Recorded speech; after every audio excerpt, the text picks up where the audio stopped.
ভালো জিনিসটা সকলেই বোঝে, কথা কন বোঝে না? বোঝে না? এবার আরো জোরে বলেন, বোঝে না নাই? আমার বন্ধুগণ, আল্লাহর জান্নাতে প্রত্যেকজন ব্যক্তি যাইতে চায়, জাহান্নামে কোনো ব্যক্তি যাইতে চায় না। কিসের জন্য আল্লাহর জাহান্নামে যাইতে চায় না জানেন কি? আমরা সকলেই জানি দুনিয়ার জমিনের মধ্যে যেই আগুনটা আছে, এই আগুনের মধ্যে যদি আপনি আমার বন্ধুগণ এই আঙ্গুলটা ঢুকাইয়া দেন, আপনার এই আঙ্গুলটা পুড়িয়া যাইব। আপনার পাওটা যদি দিয়া দেন, পাওটা পুড়িয়া যাইব। আপনার এই পিঠটা যদি দিয়া দেন, পিঠটা পুইরা যাইব। পেটটা যদি দিয়া দেন, পেটটা পুরব। কিন্তু জাহান্নামের আগুন কিন্তু তেমন না আমার বন্ধুগণ। জাহান্নামের আগুন, একটা জাহান্নামের নাম হইল হুতামা, মানে একটা দরওয়াজার নাম। ওই হুতামা জাহান্নামের আগুন আমার বন্ধুগণ, তামাম ভয়ানক আগুন। আল্লাহর নবী জানাইয়া দিল, এই হুতামা নামের জাহান্নামের আগুন দুনিয়ার জমিনের আগুনের মতো নয়। দুনিয়ার আগুনটা আঙ্গুলে লাগলে আঙ্গুল পুড়বে, মাথায় লাগলে মাথা পুড়বে, পায়ে লাগলে পাওটা পুড়বে। কিন্তু হুতামা নামের জাহান্নামের আগুনটা যদি তোমার শরীরের মধ্যে লাগে, তোমার সর্বপ্রথম তোমার কলিজাটা পুড়ব। জোরে বলেন নাউযুবিল্লাহ। এত ভয়ানক আগুন জাহান্নামের আগুন। এ বন্ধুগণ আমার, মুনতাখাব হাদিস কিতাবটার মধ্যে স্পষ্ট বর্ণনা আছে, জাহান্নামের আগুন 500 বছরের দূরত্ব রাস্তার থেকে যদি আপনার শরীরের মধ্যে গরম লাগে, আপনার শরীরের মধ্যে যদি তাপ লাগে, আমার বন্ধুগণ, আপনার এই মাথার মগজ গোলা গইলা গইলা মোমবাতির মতো নাক দিয়া, কান দিয়া, মুখ দিয়া বাহির হব। পেটের চর্বি গোলা পেশাব পায়খানার রাস্তা দিয়া বাহির হয়ে যাইব আমার বন্ধুগণ। তাহলে চিন্তা করেন জাহান্নামের আগুন কত ভয়ানক আগুন। এ বন্ধুগণ আমার, আমি বলেছি আলোচনা লম্বা করব না, সংক্ষিপ্ত আলোচনা করব। বহলভাবে বোঝার জন্য আপনারা নিজেরাই চেষ্টা করবেন, কারণ এখানে যারা বসেছেন সকলেই জ্ঞানী মানুষ বন্ধুগণ। হায়াতুল হায়াওয়ান নামের একটা কিতাব আছে, ওই কিতাবের মধ্যে একটা ঘটনা উল্লেখ করা আছে আমার বন্ধুগণ। আল্লাহর নবী প্রথম মানব, যিনি প্রথম মানব কেডা গো? আদম আলাইহিস সালাম। এই আল্লাহর নবী আদম আলাইহিস সালামকে যখন আল্লাহ তাআলা জাহান্নাম থেকে বাহির করিয়া দিল, কিসের জন্য বাহির করিয়া দিল আমরা কিন্তু ঘটনা সকলেই জানি। আল্লাহ কোরআনে বলেন, লা তাকরাবা হাযিহিশ শাজারাতা ফাতাকুনা মিনাজ জালিমিন। আল্লাহ নিষেধ করিয়া দিল, এই গাছের নিকটে তোমরা যাইও না, জালিম হইয়া যাইবা।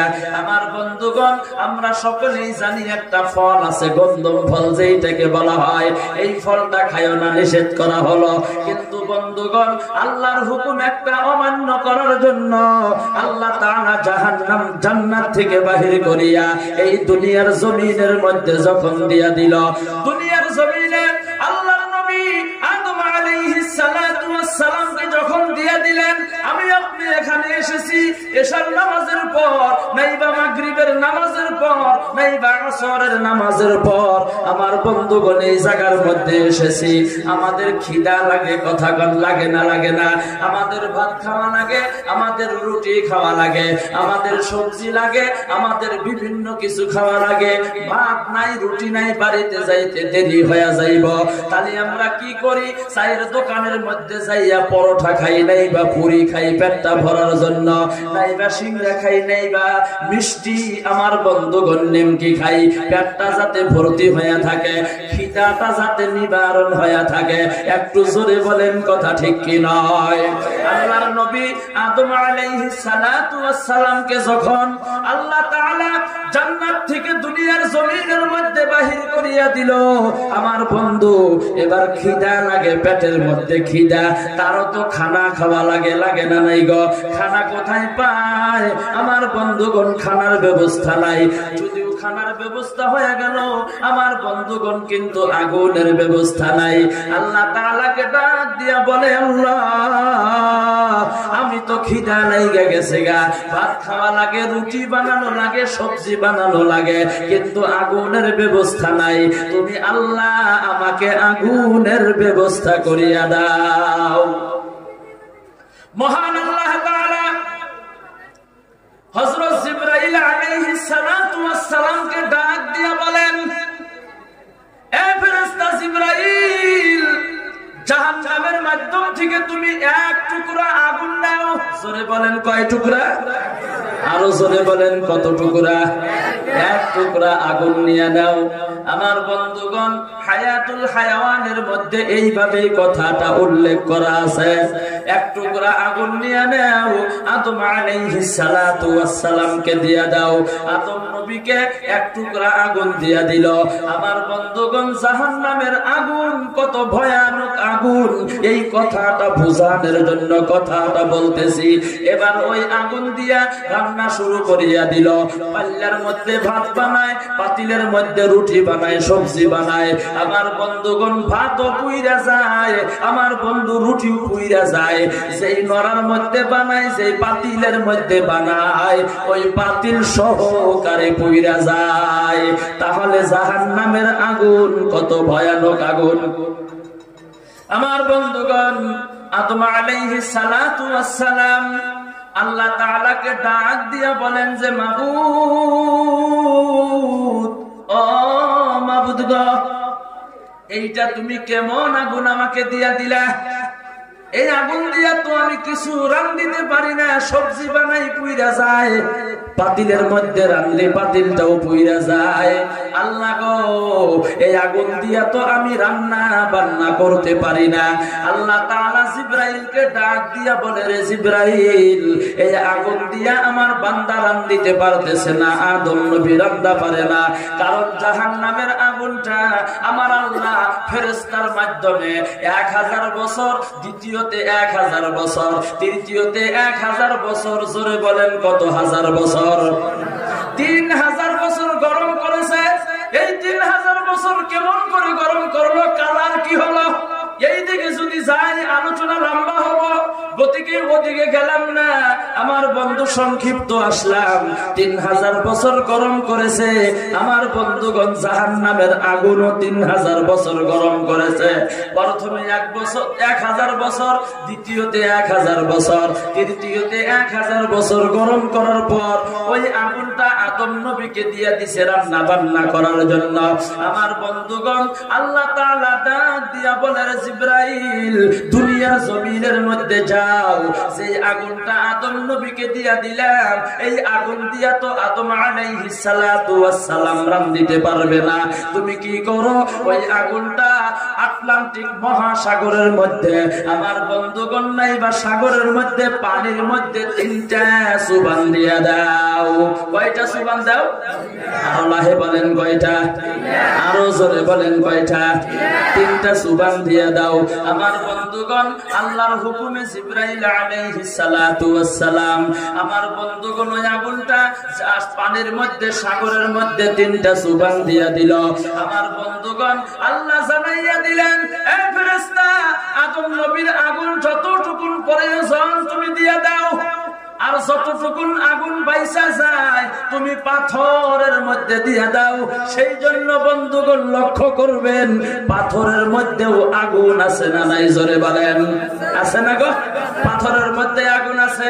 এইটাও লোহা, এইটাও লোহা, দুইটা লোহা যদি একসাথে বাড়ি মাইরা দেন, দেখবেন আগুনের ফুসুরি বাহির হয়।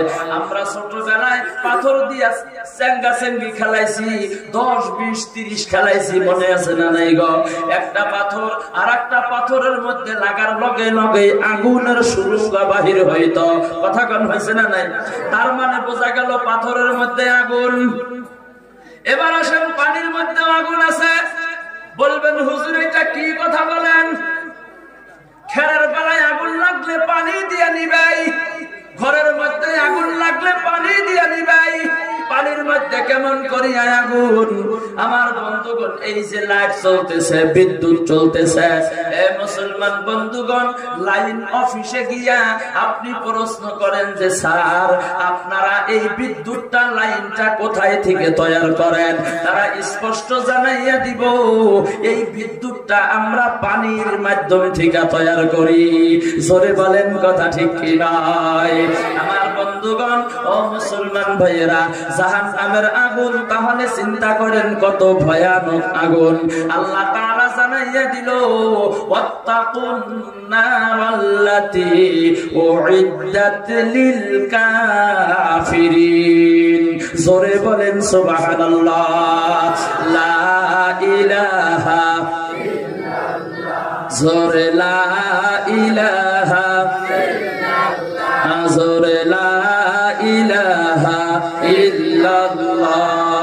লা ইলাহা ইল্লাল্লাহ। বলো লা ইলাহা ইল্লাল্লাহ। লা ইলাহা ইল্লাল্লাহ। যার দিলে আছে আমার আল্লাহর ভয়, যার দিলে আছে রে আল্লাহর ভয়, যার দিলে আছে আল্লাহর ভয়। আল্লাহ আল্লাহ সব সময়, যার দিলে আছে রে আল্লাহর ভয়, যার দিলে আছে আল্লাহর ভয়। আল্লাহ আল্লাহ সব সময়, তাহার নিদিরা ভালো লাগে না, এই দুনিয়া ভালো লাগে না, ভালো লাগে শুধু ইল্লাল্লাহ। বলো লা ইলাহা ইল্লাল্লাহ। জোরে জোরে লা ইলাহা ইল্লাল্লাহ। বলো লা ইলাহা ইল্লাল্লাহ। লা ইলাহা ইল্লাল্লাহ। লা ইলাহা ইল্লাল্লাহ মুহাম্মাদুর রাসূলুল্লাহ। সকলেই বলেন সাল্লাল্লাহু আলাইহি ওয়াসাল্লাম। আমার বন্ধুগণ ও মুসলমান ভাইয়েরা আমার, খারাপ পাইতেছেন আপনারা? এক ধর্ম সবাই যা বলছি ভাই জান্নাত কেডা কেডা চান হাত তোলেন তো দেখি। এখন এখানে বলি নাই, এক ধর্ম সবাই গিয়া বলছি, সকলেই হাত তুলছে। পিছন থেকে একটা লোক তিনি হাত তোলেন নাই। আমি বললাম ভাই আপনি হাত কেন তুললেন না? ওই লোকটা ডাক দিয়া বলে হুজুর আমি সুবহানাল্লাহ বলতে বলেন বলি, আলহামদুলিল্লাহ বলতে বলেন বলি, আল্লাহু আকবার বলতে বলেন আমি বলি, হাত তুলতে বলবেন এইটাও কি তোলা লাগবে নাকি? আমি তুলতেও পারি নাও পারি, আমারও তো স্পেশাল একটা পাওয়ার আছে। আমি বললাম আপনি জান্নাত চান কি চান না? কয় সেইটা পরে দেখব। জান্নাত তো পরে দেখব। আমারও তো পাওয়ার আছে। এখানে পাওয়ার কার? জোরে বলেন, আরো লাহে বলেন, আরো আস্তে বলেন। আল্লাহর নাম নিলে কোনো অসুবিধা আছে গো? পুলিশে অ্যারেস্ট করব? জোরে বলেন এখানে পাওয়ার কার? সব কামে উল্টা। জোরে বলতে বললে লাহে বলে, লাহে বললে জোরে বলে। মানুষ সব কামে উল্টা। নামাজ পড়া লাগে, মুসলমান পড়তে চায়, কথা বলেন। রোজা রাখা লাগে, মুসলমান রোজা রাখতে চায়। রমজান মাস শেষ হয়ে গেলে যদি প্রশ্ন করা যায় যুবক রোজা কয়টা ছিলা? কই হুজুর বলবেন না 15টা ভাঙছি আর 15টা থাকি নাই। তার মানে একটাও থাকে নাই। ভাবছি হুজুরে বুঝবো না। সব কামে উল্টা। সুদ খাওয়া লাগে না কিন্তু মুসলমান, কথা কন, খায় না খায় না। ঘুষ খাওয়া লাগে না কিন্তু মুসলমান খায় না গো। ভালো ভালো নাম রাখা লাগে। আব্দুর রহমান, আব্দুল খালিক, আব্দুল মালিক, আব্দুল জব্বার, আব্দুল কুদ্দুস, ভালো ভালো নাম রাখা লাগে। আমাদের নামের মধ্যেও কোন সাইজ নাই বন্ধুগণ। নামও রাখে মিনিংলেস নাম। কি নাম? পিঙ্কি আছে না নাই? রিঙ্কু, ভুয়া, ভুয়া, ভবরা, লাট বল্টু, খেরের পালা, কত সাইজের নাম কথা বলেন, আছে না নাই গো? আরো লাহেগণ আছে না নাই? এক ব্যক্তি তার সন্তানের নাম রাখছে আর পাস না। জোরে বলেন কি নাম? সকালবেলা ঘুম থেকে ওঠার পর আর পাস না, আর পায় না। সন্তান যদি ল্যাংড়া হয়, নুনা হয়, বোবা হয়, অন্ধ হয়, কানা হয়, বুঝা হয়, নাক দিয়া হিট পরে, মুখ দিয়া লেপড়া পরে, তার উপরেও কিন্তু দেখবেন আমার বন্ধু, মা বাবার কাছে ছেলে সন্তান জীবনে বেশি হয়, জীবনেও বেশি হয় না। আমার বন্ধুগণ, সকালবেলা ঘুম থেকে ওঠার পর আর পাশনারে যখন পায় না, বাবার মাথার মধ্যে টেনশন ঢুকিয়া গেল, সন্তান কোথায় গেল। আমার বন্ধুগণ, আর পাশনারে বিশ্রাম শুরু করিয়া দিল। আর পাশনারে ডাকে, ও বাবা আর পাশনা, আর পাশনা, আর পাশনা বলিয়া ডাকতেছেন। ডাকতে ডাকতে একটা নদীর কিনারা দিয়া রওনা হয়ে গেল। আমার বন্ধুগণ, ডাকতে ডাকতে বেলা 12টা বাজে গেছে। ও মুসলমান বন্ধুগণ আমার, আর পাশনারে আর পায় না। ওই নদীর মধ্যে সকাল থেকে একটা মানুষ মাছ মারে, বেলা 12টা বাজে, একটা মাছও পায় নাই। লোকটা বলতেছেন, আর পাশনা, মাছ মারনেওয়ালার মেজাজ গরম, কেডারে দে, সকাল থেকে মাছ মারি একটা মাছ পাইলাম না, এটা কেডা কয় আর পাশনা?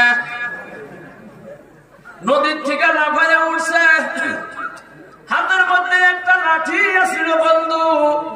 ওই বাঁশের লাঠি দিয়া কোমর পাতাইলা কতটি বাড়ি বাইরে দিছে। আমি মাছ পাই আর না পাই, তাই তুমি কেন বলবা? এই কথা বলে আর মানে।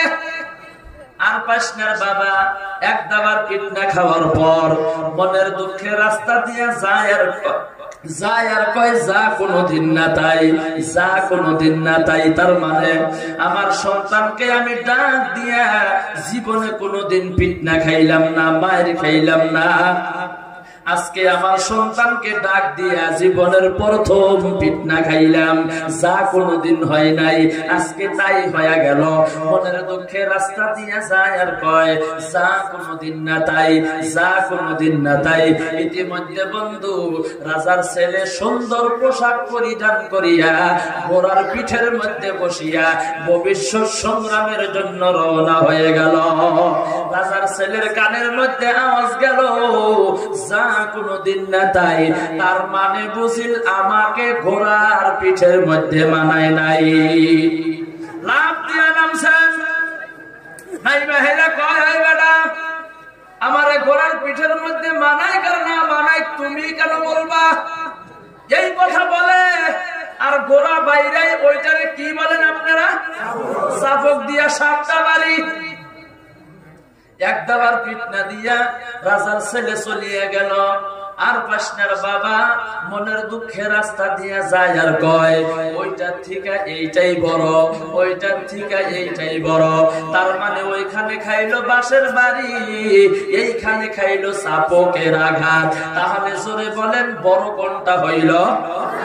আমার বন্ধুগণ, সেই জন্য মনের দুঃখে রাস্তা দিয়ে যায় আর কয়, ওইটার থেকে এইটাই বড়, ওইটার থেকে এইটাই বড়।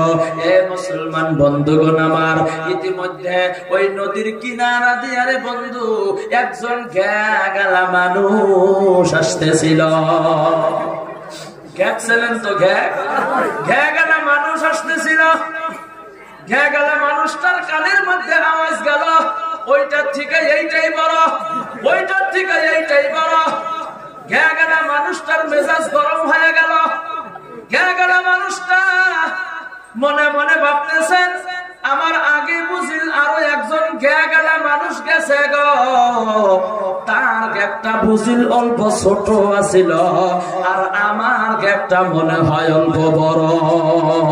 সেই জন্য মানুষটা বলতেছেন ওইটার থেকে এইটাই বড়, ওইটার থেকে এইটাই বড়। আমার বন্ধুগণ, গেলা মানুষটা তামাম ধনী আছিল, কোটিপতি, অট্টালিকা, মাটি, জমি, বাড়ি, গাড়ি, কোন জিনিসের অভাব নাই।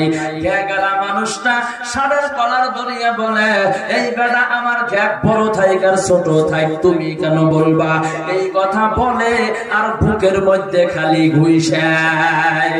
আমার বন্ধুগণ, মুসলমান ভাইয়েরা, আল্লাহর বান্দা, নবীর উম্মতেরা গো, আল্লাহর নবী জানাইয়া দিল, ও জগৎবাসীরা, তোমরা তোমাদের ছেলে সন্তানের নাম রাখো নবীদের নামের সাথে মিলাইয়া।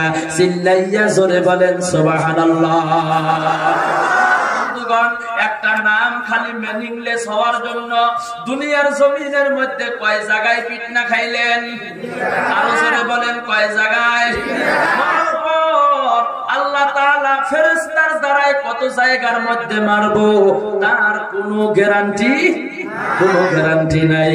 আমার বন্ধুগণ, সেই জন্য বিশ্বনবী জানাইয়া দিল, তোমাদের ছেলে সন্তানের নাম রাখো নবীদের নামের সাথে মিলাইয়া। একটু চিল্লাইয়া জোরে জোরে বলেন সুবহানাল্লাহ। এই মুসলমান বন্ধুগণ আমার, বলতেছিলাম জাহান্নামের কথা মনে আছে না নাই? আরেকটা কথা বলতেছিলাম, এখানে পাওয়ার কার? মনে আছে কি? আল্লাহ। স্বামী স্ত্রী দুইজনই ঝগড়া লাগে, স্বামী ডাক দিয়া বলে, বিবি গো, আমারে তুমি মানো না নাই? কয় আপনারে তো মানি। কয় ও মানো, আমার পাওয়ার জানো? কয়তে জানি না। 12 বছর ধরে বিবাহ হয়েছে, আপনার যেই পাওয়ার ছিল সেইটাই তো আছে, কম বেশি তো দেখি না। কয় তার মানে তুমি আমারে মানো না? স্বামী রেলগেটে চাকরি করে। জোরে বলেন, কোথায় চাকরি করে? রেলগেটে চাকরি করে।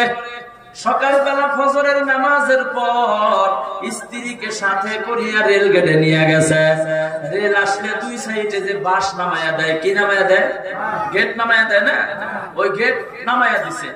এম মরাও 400-500 মানুষ, এম মরাও 400-500 মানুষ। এখন ডাক দিয়া কয়, বিবি দেখছ আমার পাওয়ার কত? রেল আইসেই নাই, মানুষ 1000-এর মতো খাড়া করিয়া ফেলাইছি। স্ত্রী মনে মনে কয়, এটা তো পাওয়ার নিয়ে নিয়েই মরছে গো দেহি। ইতিমধ্যে রাজধানী ট্রেন আছে। কি ট্রেন? রাজধানী ট্রেন। স্ত্রী ডাক দিয়া বলে, স্বামী আপনার যদি অতই পাওয়ার, এই রাজধানী ট্রেনটা খাড়া করার পারবেন? কইতে পারবো না, এটা তো সামান্য ব্যাপার। কয় করেন তো দেখি। একটা লাঠির মাথায় লাল কাপড় বাঁধা দিছে। লাল পতাকা দেখলেই তো আমরা বুঝি সম্মুখে নিশ্চয় বিপদ আছে। কথা বলেন ঠিক কি নয়? লাল কাপড় বাঁধা ট্রেনের রাস্তার লাইনে খাড়া করে দিছে। ট্রেন আসতেছে, ড্রাইভারে দেখছে লাল কাপড়, নিশ্চয় সম্মুখে বিপদ আছে, ব্রেক মারছে। ব্রেক মাইরে খাড়া হইতে হইতে তো 3 কিলোমিটার গেছে গা। ড্রাইভার নাই এসে কয়, ভাই ট্রেনটা খাড়া করলা, সামনে কোনো বিপদ আছে নি? ভাই কোনো বিপদ নাই। কয় তাহলে খাড়া করলা কেন? কয় এইটা আমার পাওয়ার দেখাইলাম। কি দেখাইলাম? পাওয়ার দেখাইলাম। ড্রাইভারের রাগ উঠে গেছে, 2 গালে 2 থাপ্পড় ঠাস ঠাস কইরা মাইরা দিয়া ড্রাইভারের ট্রেন নিয়ে গেছে গা। এখন স্ত্রী কয়, স্বামী গো মারলো কেন? কয় আমার পাওয়ার আমি দেখাইছি, ওর পাওয়ারও দেখাইলো। যার যার পাওয়ার তার তার কাছে। এখানে পাওয়ার কার কাছে? আরো লাহে বলেন, কার কাছে? নারায়ে তাকবীর। আল্লাহ কবুল করেন, জোরে বলেন আমিন। আরো মহব্বতে বলেন আমিন। বন্ধুগণ, বলতেছিলাম জাহান্নামের আগুন তামাম ভয়ানক আগুন। আল্লাহ পবিত্র কোরআন শরীফের মধ্যে বললেন, ওয়াত্তাকুন নারাল্লাতী উইদ্দাত লিল কাফিরিন। জোরে জোরে বলেন সুবহানাল্লাহ। আল্লাহ জানায়া দিল, ওয়াত্তাকু মানে তাকওয়া অর্জন করো, ভয় করো, নারুন মানে আগুন, আগুনকে তুমি ভয় করো। কিসের জন্য ভয় করবা? আল্লাহ জানাইয়া দিল উইদ্দাত লিল কাফিরিন, এই আগুনটা আমি তোমাদের জন্য বানাই নাই, আগুনটা তোমাদের জন্য বানাই নাই, আগুনটা বানাইছি একমাত্র শুধুমাত্র বেঈমান কাফির মুশরিকদের জন্য বানাইছি। একটু জোরে বলেন সুবহানাল্লাহ। বন্ধুগণ, তাহলে চিন্তা করেন ওই জাহান্নামের আগুন আমি আপনি সহ্য করতে পারবো নি? ভাই জোরে বলেন পারবো। সেই জন্য আমরা সকলেই আল্লাহর জান্নাতে যাইতে চাই। জোরে বলেন যাইতে চাই কি চাই না? আমরা সকলেই আল্লাহর জান্নাতে যাইতে চাই। এ বন্ধুগণ আমার, ধর্ম সবাই বসলাম, এইটাকে রিয়াজুল জান্নাত বলা হয়। রিয়াজুল জান্নাতের মধ্যে বসেছি মানে অর্থাৎ জান্নাতের একটি টুকরার মধ্যে বসলাম। কিয়ামতের দিন মুসিবতের সময় আমার আল্লাহ তাআলা কি জানি গো এই রিয়াজুল জান্নাতের উসিলা করিয়াও আমাদেরকে মাফ করিয়া জান্নাতে দিয়া দিতে পারে। জোরে বলেন সুবহানাল্লাহ। আমার বন্ধুগণ, আল্লাহ তাআলা যদি ইচ্ছা করে গো আমার আল্লাহ জান্নাতে দিয়া দিতে পারেন না পারেন না? আরো জোরে বলেন পারে না পারে না? কারণ এখানে কোরআনের কথা আলোচনা করা হয়, এখানে হাদিসের কথা আলোচনা করা হয়। এ বন্ধুগণ আমার, এখানে রাজনৈতিক কোনো কথা আলোচনা করা হবে না। বা এই যে মাদ্রাসা, এই মাদ্রাসায় রাজনৈতিক বিষয় কোনো শিক্ষা দেওয়া হয় না। একমাত্র শুধুমাত্র একটা জিনিসের শিক্ষা দেওয়া হয়, সেইটা হইল আল্লাহ এবং আল্লাহর রাসূলকে কেমন করিয়া রাজি খুশি করানো যায়, আমি আপনি আল্লাহর কাছে কেমন করিয়া কবুল হইতে পারি, কিভাবে আল্লাহর পবিত্র কোরআনকে আমরা শিক্ষা অর্জন করতে পারি, কিভাবে দ্বীন শিক্ষা অর্জন করতে পারি। এই মেহনতটা আমার বন্ধুগণ আঞ্চলিক হাফিজিয়া মাদ্রাসা এই পালহাজির জমিনের মধ্যে শিক্ষা দেওয়া হয়। একটু জোরে বলেন কথা ঠিক কি নয়? তার বাস্তব প্রমাণ নিয়ে নেন। এই মাত্র আধা ঘন্টা আগে আমার বন্ধু আপনাদের সম্মুখে 10 জন ছাত্রকে, আমার বন্ধুগণ কোরআনের হাফিজকে, কোরআনের হাফিজ কাদেরকে বলা হয়? পবিত্র কোরআন শরীফ প্রথম থেকে নিয়ে শেষ পর্যন্ত যারা মুখস্থ করে তাদেরকেই পবিত্র কোরআন শরীফের হাফিজ বলা হয়। আমার বন্ধুগণ, এই মাদ্রাসায় পড়াশোনা করিয়া আমার বন্ধু পবিত্র কোরআন শরীফ মুখস্থ করার পর আজকে আপনাদের সম্মুখে তাদের মাথার মধ্যে পাগড়ি দেওয়া হলো। আমার বন্ধুগণ, আল্লাহর নবী জানাইয়া দিল কঠিন কিয়ামতের দিন মুসিবতের সময় হাফিজ সাহেব যারা আছেন তাদেরকে আল্লাহ ডাক দিয়া বলবো তোমরা তেলাওয়াত করো, তেলাওয়াত করো আর জান্নাতের দিকে রওনা হয়ে যাও। হাফিজ সাহেবরা তেলাওয়াত করব আর জান্নাতের দিকে রওনা হয়ে যাইব। তেলাওয়াত করতে করতে করতে করতে সর্বশেষ যেই জায়গার মধ্যে শেষ হব মিনাল জিন্নাতি ওয়ান নাস, এত উঁচা মর্যাদার জান্নাত আমার আল্লাহ কোরআনের হাফিজ সাহেবদেরকে দান করিয়া দিব। একটু জোরে বলেন সুবহানাল্লাহ। বন্ধুগণ, আপনারা যে 10 টাকা 20 টাকা 50 টাকা